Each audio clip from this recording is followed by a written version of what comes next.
ce vent de panique qui souffle sur la location meublée, avec cet effet d'annonce, peut-être cette suppression effective par la commission des finances en fin de semaine dernière, on va parler de la réintégration des amortissements. Nous réformerons cette fiscalité et je ferai des propositions. Donc l'abattement de 30% passerait à 40%. Pour finalement s'aligner avec la location meublée longue durée. Donc ça serait vraiment une super nouvelle. Bonjour à tous, bienvenue dans cette nouvelle vidéo. Je suis très content de vous retrouver. Malheureusement, pas forcément que pour des bonnes nouvelles, puisque 3 amendements ont été votés. C'est des amendements qui nous concernent directement, les investisseurs, puisque les régimes fiscaux ont été attaqués sévèrement par le gouvernement. Effectivement, il y a 3 amendements qui concernent aujourd'hui la fiscalité immobilière. Un premier sur le micro-BIC, micro-foncier, où l'abattement risque de changer. Et malheureusement, ces décisions peuvent avoir un impact vraiment important sur notre fiscalité et sur les futures décisions que nous allons prendre.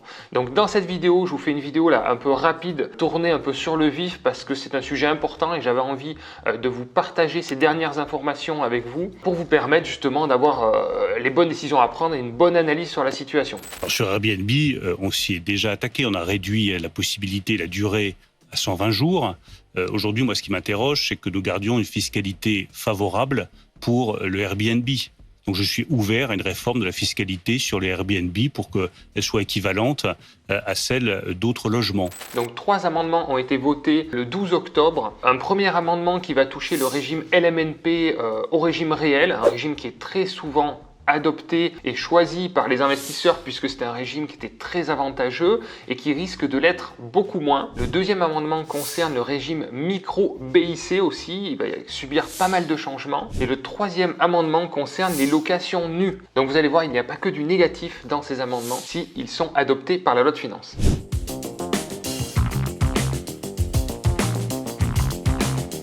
Nous réformerons cette fiscalité et je ferai des propositions. Ensuite, vous avez effectivement... C'est vraiment un terrain que vous allez attaquer. Oui, je ne vais pas attaquer, c'est pas le bon mot, mais la seule question, c'est celle de la justice.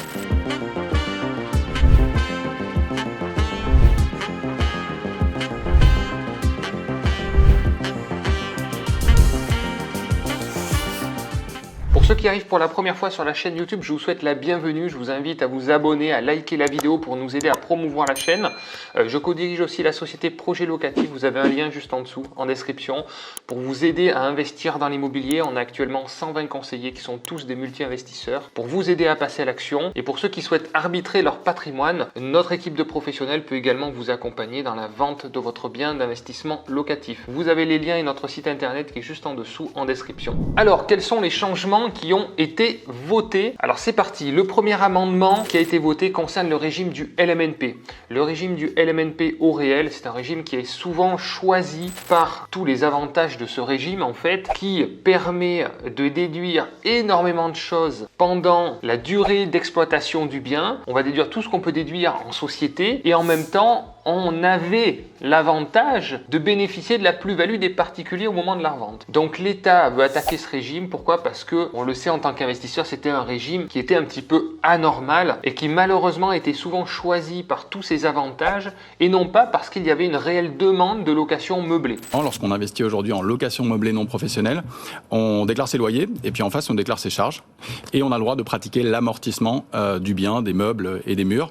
Donc ce qui permet de ne pas payer en gros d'impôts sur les loyers. Donc pour faire simple, comment fonctionnait le régime avant? Vous pouviez déduire pendant toute la durée d'exploitation tous vos frais, c'est-à-dire bien sûr tout ce qu'on peut déduire en location nue, la taxe foncière, les frais de gestion, les assurances, les intérêts d'emprunt, etc., etc. Mais en plus, vous pouvez déduire également les frais de notaire, les frais d'agence et bénéficier des amortissements, ce qui permettait que pendant la détention du bien, vous ne payez pas d'impôts parce que vous avez énormément de frais à déduire et que par conséquent, pendant plusieurs années, même sans gros travaux, vous ne payez pas d'impôts sur le revenu de vos locations meublées. L'amendement donc qui a été voté remet en cause le calcul de la plus-value au moment de la revente et propose de réintégrer finalement les amortissements qui ont été pratiqués pendant la durée de détention au moment du calcul de la plus-value. Si jamais cet amendement venait à passer, eh bien, il faudrait réintégrer les amortissements que j'ai passés et donc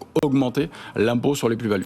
Et là, c'est un gros changement parce que l'amendement propose un effet rétroactif. Ce qui veut dire que si vous avez amorti pendant plus de 10 ans votre bien et que vous souhaitez le revendre à partir de 2024, puisque ce que proposent ces amendements, c'est d'appliquer la loi à partir du 1er janvier 2024, c'est de réintégrer la totalité des amortissements pratiqués. Donc là, ça change complètement le calcul de la plus-value, puisque malheureusement, le calcul de la plus-value des particuliers n'est exonéré qu'au bout de 30 ans. Je vais vous remettre un petit tableau que j'avais partagé dans une vidéo où je vous détaille tous les statuts fiscaux possibles un par un pour vous aider à y voir plus clair, mais vous voyez qu'il y a des abattements possibles à partir de la 5e année de détention, dégressifs, jusqu'à une exonération totale de 30 ans, mais sinon, vous êtes imposé à 36,2% entre votre prix d'achat et votre prix de vente, moins tous les amortissements qui ont été pratiqués. Donc là, c'est un changement qui est assez brutal et qui remet en cause l'intérêt du régime LMNP au réel. Deuxième amendement voté, c'est celui du micro-BIC. Le régime micro-BIC, c'est le régime forfaitaire, assez simple à comprendre puisque vous prenez vos loyers bruts de location meublée, encore une fois ça concerne la location meublée, vous enleviez 50% en forfait d'abattement et puis vous étiez imposé sur les 50% restants selon votre tranche marginale d'imposition et les prélèvements sociaux de 17,2%. Donc ces 50% d'abattement, ça concerne toutes les locations meublées classiques et il y avait un abattement de 71% pour les locations meublées de tourisme. Là, c'était un peu plus compliqué, il fallait être classé et dans ce cas-là, on pouvait bénéficier de 71% d'abattement. Alors maintenant, l'amendement qui a été voté prévoit 3 régimes fiscaux différents pour le micro-BIC. Premièrement, la location courte durée, parce que l'État veut attaquer clairement la location courte durée qui enlève des logements pour des habitants sur des grandes métropoles et donc il n'a aucune envie de favoriser ce type de location. Pour de la location courte durée, considérée comme location courte durée, toutes les locations en dessous de 9 mois, donc on va dire courte et moyenne durée. Dans cette catégorie, il y aura un abattement seulement de 30%. Donc vous voyez que par rapport à 50%, c'est plus la même. Deuxième effet négatif, c'est le plafond à 15 000 € de revenus bruts qui clairement sort quasiment tout le monde du régime micro-BIC en location courte durée. Parce qu'aujourd'hui, 15 000 € de chiffre d'affaires, si vous avez une location courte durée qui fonctionne un peu, vous les dépassez forcément. Et donc, vous basculez dans le régime réel. Deuxième régime micro-BIC pour la location meublée longue durée. Au lieu d'avoir 50%, ce régime va passer à 40%. Donc ça, c'est pour toutes les locations de plus de 9 mois. Toujours pareil, avec un plafond de 23 000 €. Donc, on y arrive quand même assez vite. Et troisième régime micro-BIC qui est attaqué, c'est celui des meublés de tourisme qui était à 71% et va passer donc à 60%. Sur ces mauvaises nouvelles, on va enchaîner sur d'éventuelles bonnes nouvelles sur le troisième amendement qui concerne la location nue. Personnellement, vous savez que c'est un mode d'exploitation que j'affectionne beaucoup, qui est très stable dans le temps et qui permet surtout d'avoir une passivité de gestion qui permet de développer un patrimoine important. Clairement, l'objectif de l'État, c'est aussi d'alléger la fiscalité sur la location nue pour permettre aux bailleurs d'avoir plus de moyens pour financer des travaux, toujours dans leur politique d'amélioration de diagnostic de performance énergétique, et donc nous permettre d'avoir une fiscalité qui nous permet